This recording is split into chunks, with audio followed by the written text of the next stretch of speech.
Episode के starting में दिखाया जाता है कि किस तरह सभी लड़कियां छत पर पहुंच जाती है और वो हेलीकॉप्टर उन लोगों के सामने आता रहता है। यह देखकर वो लोग इशारा करते हैं कि हम लोग इधर है, इधर आइए। तभी निंग को एहसास होता है कि उसका भाई तो उसके साथ है ही नहीं, इसलिए वो जल्दी से दौड़कर सीढ़ियों के पास जाती है और उसको आवाज लगाती है। काफी देर तक आवाज लगाती है और वो देखती रहती है। वहीं दूसरी तरफ दिखाया जाता है कि किस तरह विन और नाइट अपने दोस्त लिली से भागते रहते हैं, क्योंकि लिली अब ज़ॉम्बी बन चुकी थी। यह देखकर विन और नाइट काफ़ी ज़्यादा घबरा जाते हैं कि अब लोग हम क्या करेंगे। तभी लिली ज़ॉम्बी बन के उनका पीछा करती रहती है और तभी नाइट कहता है अब हम लोग क्या करना चाहिए। तभी विन कहता है क्या तुम्हें तैरना आता है। तो यह सुनकर नाइट कहता है तुम मुझे ये क्यों पूछ रहे हो। यह कहते ही विन नाइट का हाथ पकड़कर स्विमिंग पूल में कूद जाता है।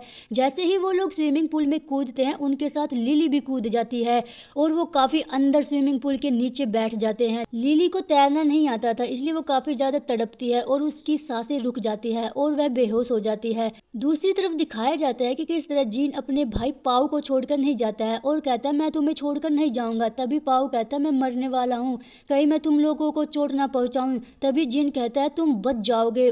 पू देखता है कि उसके हाथ में भी खून के धब्बे लगे हैं, ज़ॉम्बीज़ ने उसे नहीं काटा है। यह देखकर वो लोग खुश हो जाते हैं। दूसरी तरफ विन और नाइट को दूसरे ग्रुप के लड़के बचाते हैं, जो कि एक डॉक्टर का ग्रुप रहता है। यह देखकर वो लोग कहते हैं तुम लोग किससे भाग रहे थे। तभी वो विन बोलता है कि हम लोग लिली से भाग रहे थे, लिली अब ज़ॉम्बी बन चुकी है। जैसे ही वो यह बात सुनता है वो तुरंत स्विमिंग पूल में कूद जाता है। दूसरी तरफ सैन और उसके साथी सभी लोग छत पर पहुंच जाते हैं। सभी लोग काफी खुश हो जाता है कि फाइनली हम बच गए। तभी नॉन को एहसास होता है कि उसकी बहन तो वहाँ पे है ही नहीं। इधर जब निंग उसको आवाज लगाती रहती है अपने भाई को, तभी उसकी आवाज ज़ॉम्बी सुन लेते हैं और वो ऊपर आ जाते हैं। यह देखकर निंग भागती हुई आती है, कहती है कि ज़ॉम्बीज आ रहे हैं। सभी लोग भागते लगते हैं। दिखाया जाता है कि किस तरह हेलीकॉप्टर से भी बंदूक की गोलियां चलती रहती है। यह गोलियां उनके ऊपर भी चलती थी। बेचारे लोग ना इधर के रहे ना उधर के रहे और वो भागते ही रहते हैं। इधर गोलियों से भी बचते हैं और ज़ॉम्बियों से भी बचते हैं और यह लोग वापस सीढ़ियों के पास आ जाते हैं। तभी वो लोग पाऊ से मिलते हैं। यह देखकर वो कहते हैं पाऊ जरूर इन्फेक्टेड होगा। वो कहता है कि तुम देख सकते हो इसके हाथ में ज़ॉम्बीज़ ने नहीं काटा था, बस वो खून का धब्बा था, इसको स्क्रैच लगी थी। फिर से वो लोग हॉल में आ जाते हैं जहाँ पर फा की डेथ हुई थी। जब वो लोग वहाँ पे पहुंच जाते हैं तो फा को देखते हैं। फा अब लोगों की दोस्त नहीं बल्कि ज़ॉम्बीज़ बन चुकी थी।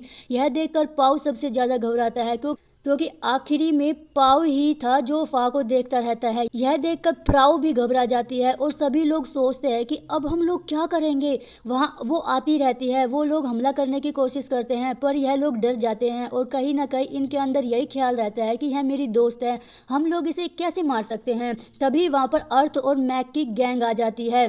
उनमें से एक लड़का कुल्हाड़ी से फा के ऊपर हमला कर देता है। यह देखकर सभी लोग शॉक्ड हो जाते हैं, पर इन सब में सबसे बड़ा सदमा तो लगता है क्योंकि उसके सामने फा अब मर रही थी और वह कुछ भी नहीं कर पा रहा था। पर चाहे ज़ॉम्बीज़ बन गई हो पर अभी भी वो उसका अपना दोस्त मानता था। दूसरी तरफ पास्ट का सीन दिखाया जाता है, किस तरह निंग बहुत सारे प्रैक्टिकल करती है। उसे फाइनली एक रिजल्ट मिलता है जो कि इलाज में काफ़ी अच्छा होता है और उसकी माँ के इलाज के लिए था। और दिखाया जाता है कि किस तरह यह सब डॉक्यूमेंट्स निंग लॉकर में रख देती है, पर कुछ दिनों के बाद वह लॉकर में जितने भी सॉल्यूशन रखे होते हैं वह गायब हो जाते हैं।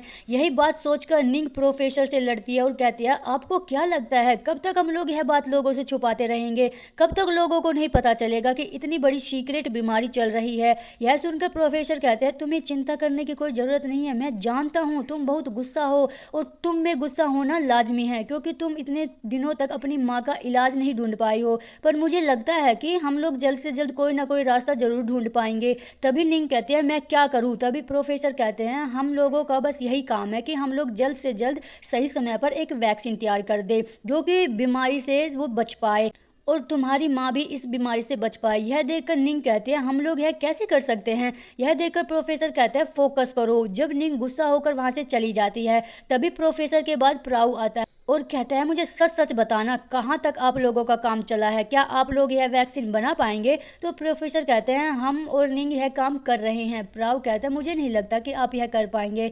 प्रोफेसर कहते हैं निंग की मॉम ने मुझ पर जिम्मेदारी दी थी, वो कुछ सोचकर ही मुझे यह जिम्मेदारी दी होगी।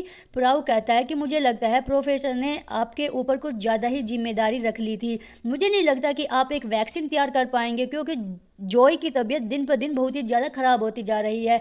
वहीं दूसरी तरफ प्रोफेसर काफ़ी ज़्यादा परेशान हो जाता है कि वह जल्द से जल्द क्या करे जिससे कि उसकी तबीयत ठीक हो जाए। और प्राउ कहता है कि मैं चाहूँगा कि आप यह जल्द से जल्द करें, नहीं तो आपका वक्त ख़त्म हो जाएगा प्रोफेसर। वहीं दूसरी तरफ प्रेजेंट टाइम दिखाया जाता है। इस तरह सभी लोग बहुत परेशान रहते हैं और दिखाया जाता है कि वो लोग एक हॉल में रहते हैं जहाँ पर उन्हें कुछ सामान मिलता है। यह देखकर सभी लोग खुश हो जाते हैं क्योंकि ये सामान जिम का सामान रहता है। वहाँ पे कुछ ड्रिंक्स भी रहती है। इन लोगों को काफ़ी ज़्यादा भूख भी लगी थी। सभी लोग उस ड्रिंक को एक दूसरे के साथ बांटते हैं, शेयर करते हैं और कहते हैं चलो हम लोग भूख से तो नहीं मरेंगे। दिखाया जाता है कि किस तरह यह लोग एक ग्रुप बनाकर उस हॉल में बैठे रहते हैं। जैसे ही वो लड़का पाव को कोल्ड ड्रिंक देता है और वो अपनी कुल्हाड़ी को रखता है तो पाव उस कुल्हाड़ी को देखता ही रहता है। उसको बार बार वही बात याद आती रहती है कि किस तरह इसने मेरे दोस्त को मारा है मेरे आंखों के सामने और हम लोग कुछ भी नहीं कर पाए हैं, और किस तरह गस ने बस कुल्हाड़ी मारकर उसको मार दिया। वो अब इस दुनिया में नहीं रही है सोचकर पाव बहुत ही ज्यादा गुस्सा रहता है। दूसरी तरफ एक आता है और जिन से कहता है क्या तुम बंदूक चलाना जानते हो? तभी जिन कहता है हाँ मैं चलाना जानता हूँ। तभी वो लोग बातें करते रहते हैं। तभी दिखाया जाता है कि एक बोलता है मुझे लगता है कि हम लोगों को लड़ाई करना चाहिए, एक बंदूक मेरे पास है और एक मेरे दोस्त के पास है। राव कहती है यह सब निंग की ही गलती है। अगर निंग ने कल अनाउंसमेंट नहीं किया होता तो शायद लोग यहाँ पे इकट्ठा ही नहीं हुए होते।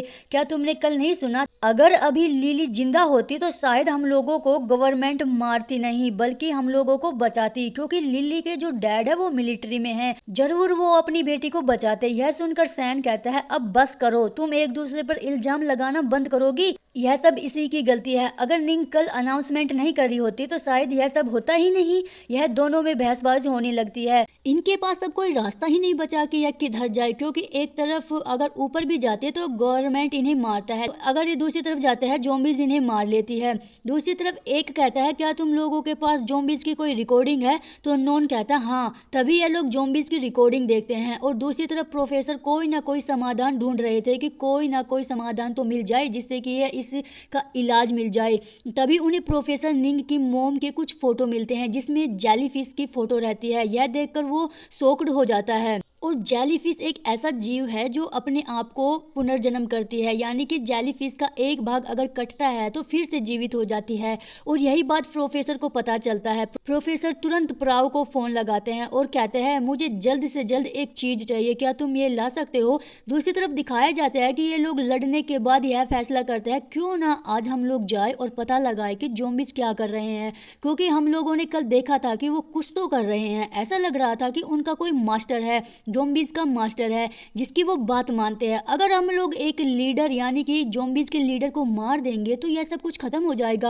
और सभी लोग अपनी अपनी बात रखते हैं पर सबका मानना रहता है कि जरूर यह बात है। तभी निंग कहती है मुझे भी यह लगता है कहीं कोई ना कोई इन लोगों का लीडर तो होगा जिससे यह बीमारी फैली है। तभी नॉन कहता है मुझे भी यही लगता है। सभी लोग बात करते रहते हैं। तभी ये लोग कहते हैं क्या तुम लोगों ने लाइब्रेरी में नहीं देखा था कि किस तरह ज़ॉम्बीज इंसानों की तरह काम कर रहे थे?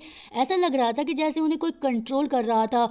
तभी वहाँ पे फू आता है और टेम्परेचर मशीन में बताता है कि देखो अभी बहुत ज़्यादा गर्मी है। यह सुनकर थॉन कहता है क्या तुम हीट वेव की बात कर रहे हो? तो वो कहता है मुझे लगता है कि टेम्परेचर से भी लेना देना है। याद है कल रात जब हम लोग लाइब्रेरी में आने की कोशिश कर रहे थे तो मैंने रास्ते में देखा कि किस तरह ज़ॉम्बीज बहुत शांत थे, क्योंकि उस समय वेदर बहुत ज़्यादा ठंडा था और उस समय ज़ॉम्बीज बस चल ही रहे थे। जब वेदर बहुत ज़्यादा गर्म होता है तो ज़ॉम्बीज बाहर ही नहीं निकलते। मुझे लगता है यह बस टेम्परेचर का ही खेल है, और जब वेदर बहुत ज़्यादा ठंडा रहता है तो वे लोग निकलते हैं और बाहर घूमते हैं। जब वेदर बहुत ज़्यादा गर्म होता है तो वो नहीं चलते हैं। यह सुनकर सभी लोग कहते हैं यह बात पर यकीन करा जाए, ज़ॉम्बीज हम लोगों की तरह ही कर रहे हैं। तभी निंग कहती है मुझे यह लगता है कि क्योंकि टेम्परेचर से भी कुछ ना कोई लेना देना है, इसके लिए हम लोगों को और इन्फॉर्मेशन की ज़रूरत है। यह देखकर एक कहता है क्यों ना आज रात हम लोग जाकर यह पता लगाते हैं कि वो लोग क्या प्लान करने की कोशिश कर रहे हैं, क्योंकि रात में टेम्परेचर काफ़ी ज़्यादा अलग हो जाता है। क्यों ना आज हम लोग देखते हैं। यह देखकर वो लोग कहते हैं कि पाव कहाँ पे हैं। तभी दिखाया जाता है कि पाँव ने गैस के ऊपर उसी कुल्हाड़ी से हमला कर दिया है और उसको बहुत ज़्यादा खून निकल रहा है। यह देखकर जीन और पो उसे रोकते हैं। सभी लोग का यही फैसला रहता है कि पाव का दिमागी हालत तो खराब हो गई है, इसलिए उसे वो एक कमरे में बंद कर देते हैं। ये देखकर मोक कहती है, क्या तुम लोग पागल हो गए हो? उसी तरह मूक सभी लोगों से लड़ती है, कहती है, जिन ये कैसे कर सकते हो तुम तो अब उसका अपना भाई कहते थे, क्या तुम्हारा भी यही फैसला है? जीन कहता है, मेरा भी यही फैसला है, क्योंकि प्राव अभी थोड़ा अकेला रहेगा तो ठीक हो जाएगा। दूसरी तरफ दिखाया जाता है कि किस तरह प्राव के हाथ में चोट लग जाती है, जो कि अपने आप को बहुत ज्यादा स्ट्रॉन्ग जताने की कोशिश करती है, जैसे कि उसे किसी बात का फर्क ही नहीं पड़ता है। थोर्न कहता है, तुम्हें फर्क पड़ना चाहिए, और वो लोग खिड़की से देखते हैं कि तभी दिखाया जाता है ज़ॉम्बीज एक साथ इकट्ठा हो रहे हैं। रात हुई है फिर भी वो इकट्ठा हो रहे हैं, जैसे कि वो किसी के लिए खाना तैयार कर रहे हो। यह देखकर वो लोग कहते हैं, मुझे लगता है कि हम लोगों को यहाँ से जाने की जरूरत है। तभी एक कहता है, पर मुझे लगता है कि हम लोग यहाँ छोड़कर गैस को अकेला नहीं छोड़कर जा सकते।